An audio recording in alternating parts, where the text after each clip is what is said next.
بسم الله الرحمن الرحيم والصلاة والسلام على سيد المرسلين وعلى آله وصحبه الطيبين الطاهرين. Je reprends le fil de mon discours.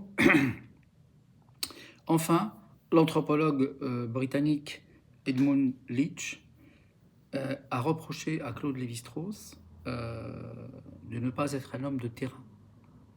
Ce que Lévi-Strauss a reconnu lui-même dans l'émission spéciale d'Apostrophe dans laquelle il était le seul invité, il a reconnu qu'il n'était pas un homme de terrain en réalité.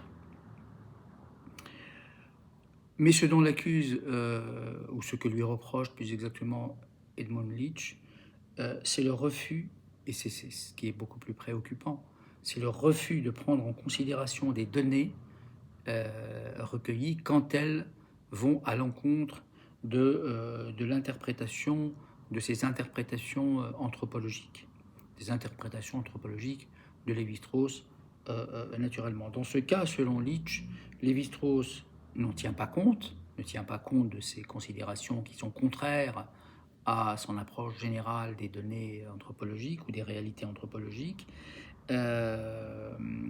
ou bien soit il n'en tient pas compte, soit il trouve dans sa verve rhétorique, dans son arsenal d'arguments extrêmement persuasifs, de quoi ruiner la légitimité de ces données et de les discréditer.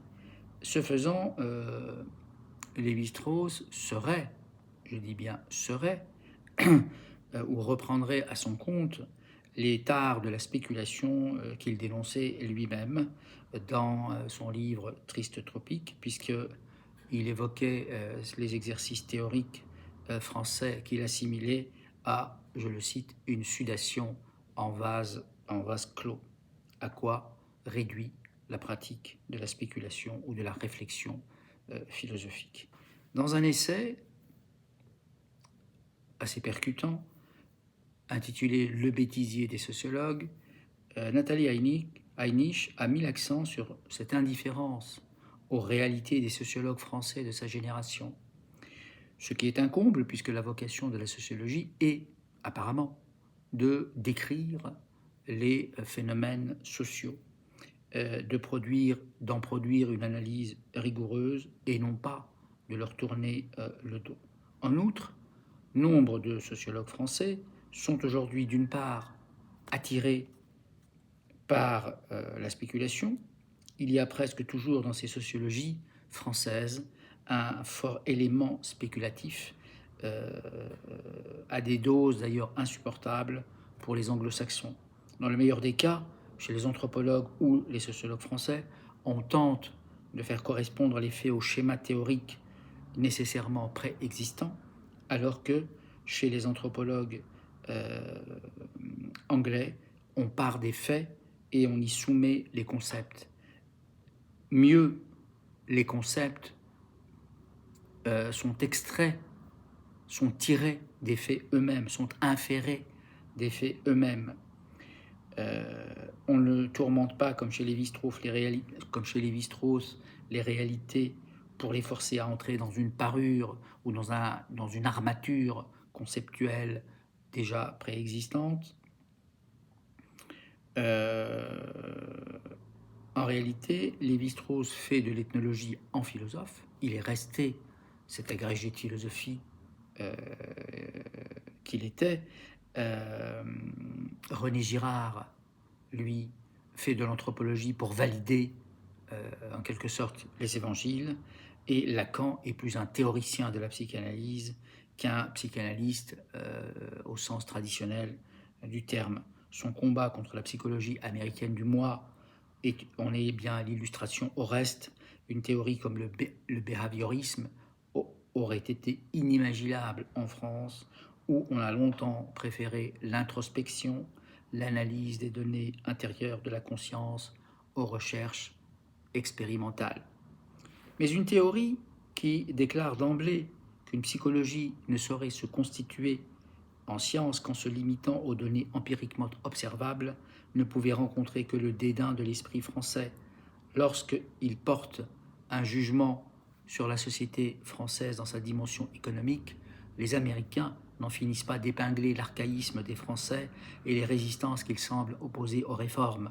L'immobilisme, leur façon de faire de l'apologie de leur modèle social protectionniste, et enfin la supériorité culturelle dont se targuent les Français leur paraît indécente. Mais les Français retournent aux arguments, retournent aux Américains leurs compliments. Ceux-ci sont aussi égocentriques, se prenant pour une résurrection de la Rome antique, fiers de leur puissance militaire et de leur capacité à faire la police partout sur la planète, ce qui agace le Français enclin à dénigrer les forces de police et l'armée.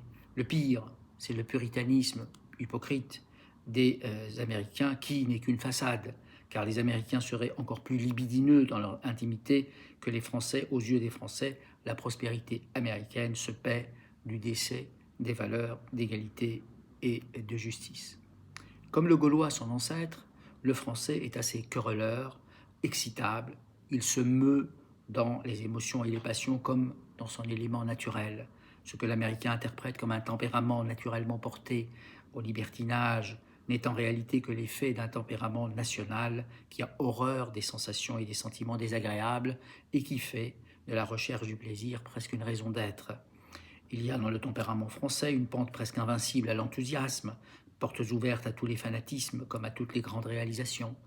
En revanche, le Français a peu d'appétence pour les actions qui exigent la lenteur, la concentration, la patience, la constance même. Ce sont des choses qui ne recueillent pas ses suffrages.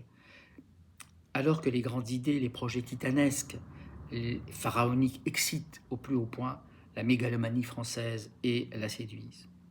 Les Français sont en réalité l'un des peuples européens les plus exubérants. Ils sont d'une humeur communicative dès que la méfiance légitime du premier abord s'estompe. Voilà pourquoi la convivialité leur importe.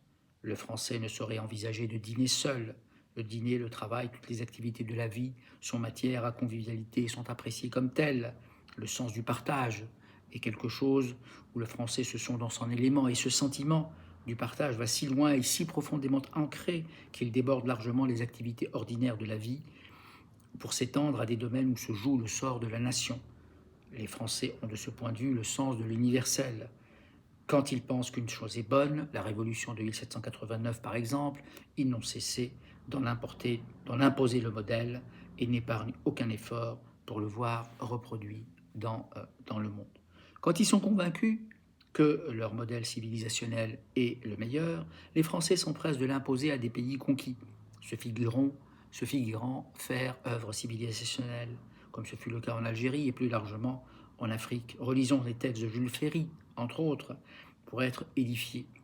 Que des peuples puissent refuser ce modèle que les Français daignent leur proposer comme un acte de générosité, cela leur est incompréhensible. Après tout, quelques centaines de députés de la Convention ont produit et voté une déclaration des droits sans se mettre en peine d'en questionner la validité universelle. La gaieté, une certaine tendance à rire, même de soi, à avoir un humour très sophistiqué, font partie du caractère national français.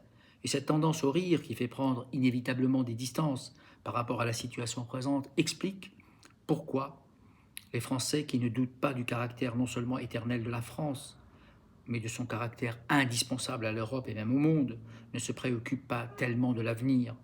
Et comme il manque de pragmatisme et de rigueur dans la gestion, par exemple financière, on voit comment depuis un certain temps, les Français dépensent sans compter, comme si les temps n'avaient pas changé, alors que les Européens du Nord ne cessent de s'étrangler devant la légèreté des Français quant aux finances. Comme ses ancêtres gaulois, le Français peut aligner les comportements audacieux, qui peuvent aller jusqu'à la témérité. Querelleurs par instinct, aimant la liberté d'une passion inextinguible, les Français paraissent indisciplinés et rebelles à l'autorité. Dissimuler ses revenus au fisc, ne pas acquitter ses factures, ne pas respecter la queue, font partie des pieds de nez que font les Français à l'autorité. Les grèves, les jacqueries, les insurrections régionales ou nationales illustrent cet amour immodéré de la liberté qui tourne parfois à l'anarchie. Les Français n'aiment que la guerre. Quand ils ne la font pas à l'extérieur, ils la multiplient. Ils multiplient à l'intérieur. Les raisons de se haïr. Une des constantes de la politique française a été de maintenir les Français en guerre contre l'étranger pour éviter autant que possible la guerre civile, écrivait l'académicien Jean Dutour.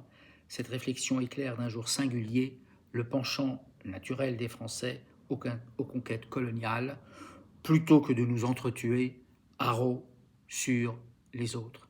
Wassalamu alaikum wa rahmatullahi ta'ala wa barakatuh.